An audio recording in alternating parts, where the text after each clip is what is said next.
Imagine a young woman, just 23 years old, clutching a dream of escaping poverty and building a better life. She left her remote village in Myanmar, armed with nothing but her hands and a fierce determination to change her family's fate and her own. But what awaited her in a foreign land wasn't opportunity. It was a nightmare. Within months of arriving in Singapore, she found herself trapped in a living hell, enduring unimaginable cruelty for over a year. Her story ends in tragedy, a brutal death that shook Singapore and stunned the world, leaving even the courts to declare it an unforgivable crime.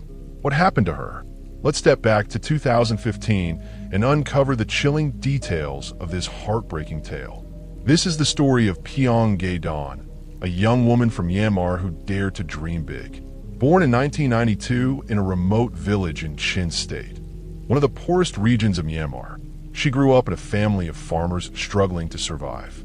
Her village, nestled in the mountains, was so isolated that the nearest town was a grueling 70-kilometer trek on foot. For Piang and her family, simply having enough food to eat was a daily battle. Her parents raised 11 children, with Piang as the third-born, in a home plagued by poverty. Life grew even harder when, at the age of 4, she lost both her parents. The burden of providing for the family fell on her older siblings, who were still just children themselves. Over the next decade, 5 of her younger siblings died from starvation, cold, and illness, a testament to the harsh reality they faced. Though she had a chance to attend school, Piang dropped out at 15 to work the fields and care for her younger siblings. Her life was one of endless toil. At 18, she fell in love with a boy from her village. In 2012, unmarried and pregnant, she faced yet another blow when her boyfriend abandoned her, refusing to take responsibility. Despite her family's dire circumstances, Piang chose to keep her child. In 2013, she gave birth to a healthy boy, becoming a single mother at just 21. Life for the two of them was a constant struggle. To support her son and family, she took on back-breaking jobs like carrying loads at construction sites near the nearest town. The pay was meager, but she had no other options. Then, Piang heard whispers of opportunity. Singapore, a land where hard work could earn her 3 or 4 times what she made back home. Many Myanmar women had gone there as domestic workers, sending money back to lift their families out of poverty. For Piang, an uneducated woman who'd never left her village, it sounded like a lifeline. She figured the tasks of a domestic worker were things she could handle. Her plan was simple: work in Singapore for 3 years, save enough to return to Myanmar, build a house, and buy land. After discussing it with her siblings, who agreed to care for her son, Piang made up her mind. The family supported her decision. It was their best shot at a better future. There was just one hurdle. At 22, she was 2 months shy of Singapore's minimum age requirement for foreign domestic workers. Undeterred, she paid someone to alter her birth date on her passport. With that sorted, Piang set off for Singapore in May 2015, brimming with hope for what lay ahead. After arriving, she completed a training course, registered, and went through the necessary paperwork to become a domestic worker. Soon, she was hired by a family, Gayathiri Murugan, a 35-year-old housewife with 2 children, a 4-year-old daughter and a months-old son. For busy Singaporean families like Gayathiri's, hiring help was a practical choice. Interestingly, Gayathiri had employed 4 other domestic workers before Piang, but for reasons unclear, none had lasted long. Piang became the 5th. The family lived in a 3-bedroom apartment at Block 145, Bishan Street 11, a decently spacious home by Singapore's crowded standards. Besides Gayathiri and her kids, the household included her husband, Kevin Chelvam, a 37-year-old Singaporean police officer, her mother, Prema Esnaranasamy, 57, and 2 other tenants. With Piang, that made 8 people under one roof. She arrived on May 28, 2015, knowing she'd spend at least a year there, her new home in a foreign land. In Singapore, employers are legally required to provide housing for domestic workers, often treating them as part of the family. But housing doesn't always mean comfort. Many workers, like Piang, end up in cramped storage rooms or makeshift sleeping spaces. Given the number of people in Gayathiry's home, Piang's living conditions were likely far from ideal. Her duties were clear: care for the children, clean the house, cook, and handle miscellaneous chores. Essentially, she did it all. For someone raised in hardship, the workload wasn't the issue. Piang threw herself into her tasks, aiming to do everything perfectly, but it didn't take long for trouble to surface. Gayathiry was a harsh employer, constantly criticizing Piang for eating too much, working too slowly, or not cleaning well enough. She rarely smiled, leaving Piang feeling disheartened, far from the hopeful vision she'd had. Still, Piang pressed on. She'd come to earn money, and no amount was worth giving up over. To avoid angering Gayathiry, she doubled her efforts, striving to leave no room for complaints. But it didn't matter. Gayathiry scolded her daily, and soon, Prema joined in, overseeing Piang with the same unforgiving scrutiny. At first, it was just verbal abuse. Over time, though, the mistreatment escalated. They banned Piang from using her phone and stripped away her rest time, even the 1 day off per week she was entitled to. Desperate to earn more, Piang reluctantly agreed to work overtime, hoping to save enough to return home triumphant.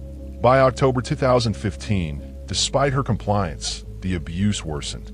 Gayathiry and Prema didn't stop at words. They began beating Piang daily, often multiple times. Yet Piang endured it. Her childhood of loss and struggle had taught her resilience. She'd learned to swallow pain. But her silence only emboldened her tormentors. Slaps turned to punches, hair-pulling to kicks. They used household objects to hurt her, once even pressing a hot iron onto her hand. Beyond the physical attacks, they controlled every aspect of her life.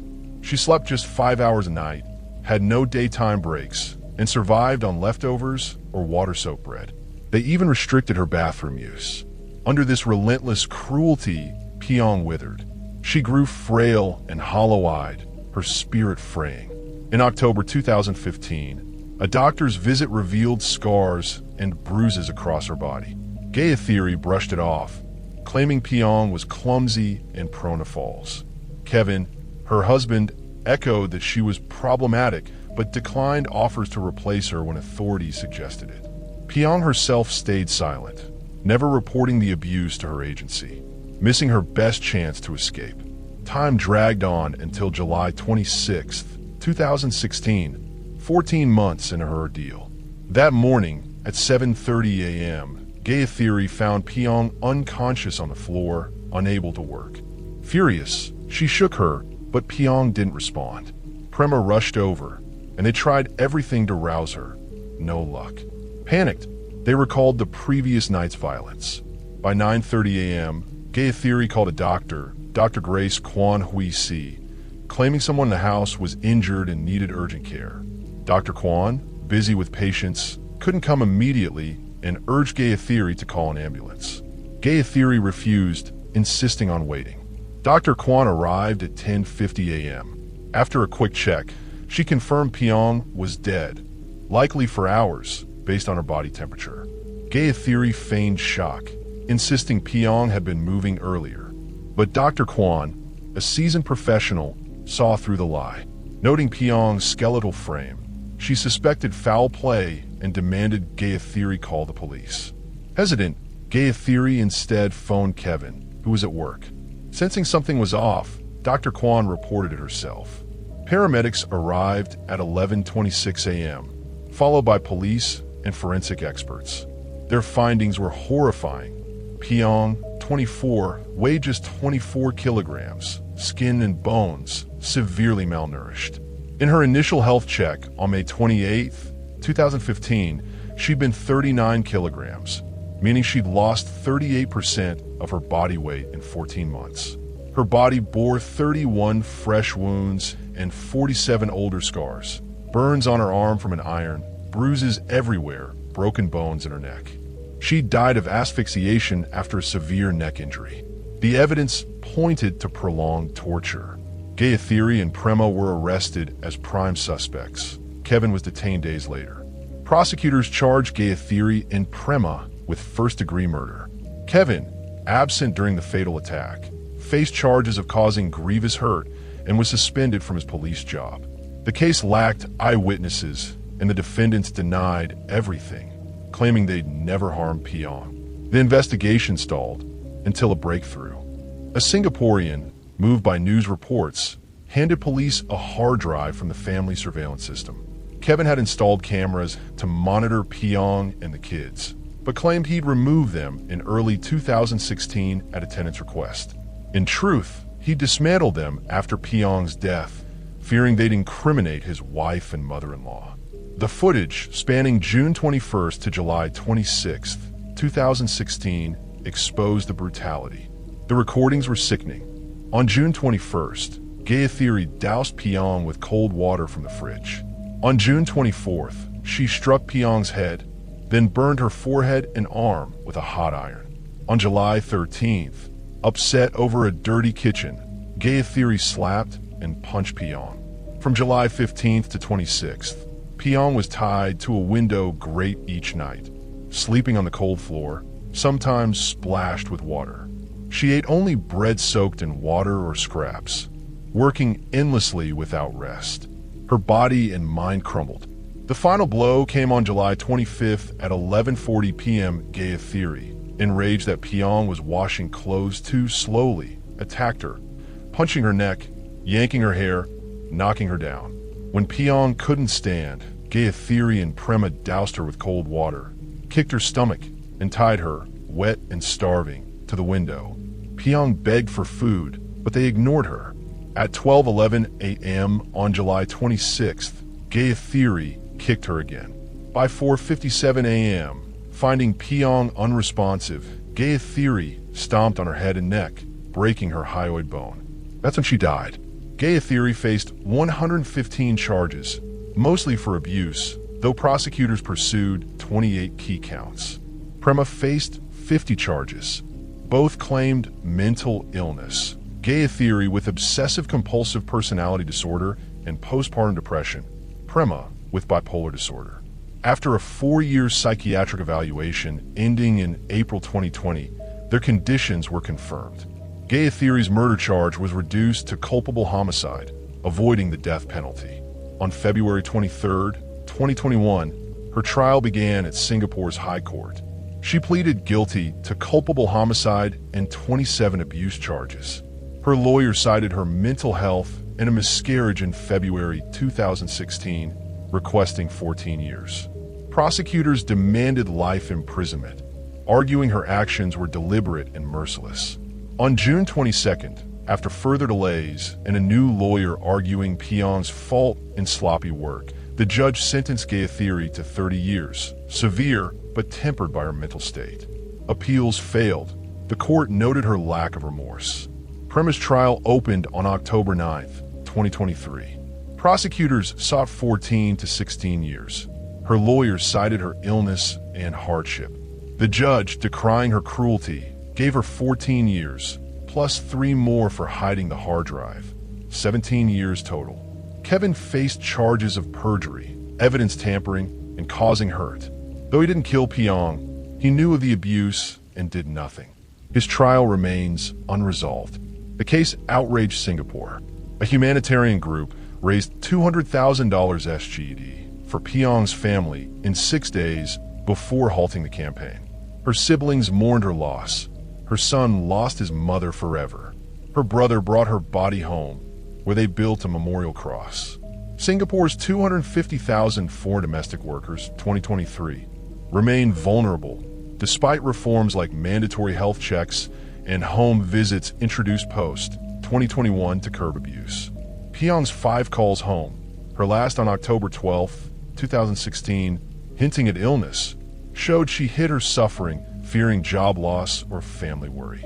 Doctors noticed her injuries but got no answers. From a criminological psychology perspective, Piang's story reflects a tragic collision of victim vulnerability and perpetrator pathology. Her upbringing bred a deep-seated tolerance for suffering, making her a perfect target for Gayathiri's escalating sadism, fueled by mental disorders. Prema's complicity and Kevin's apathy highlight a household dynamic where cruelty thrived unchecked. This case underscores the need for systemic protection and personal agency. Piang's silence, born of fear and duty, cost her life. It's a stark reminder. In a just society, no one should endure such horror, and we must empower the voiceless to speak before it's too late.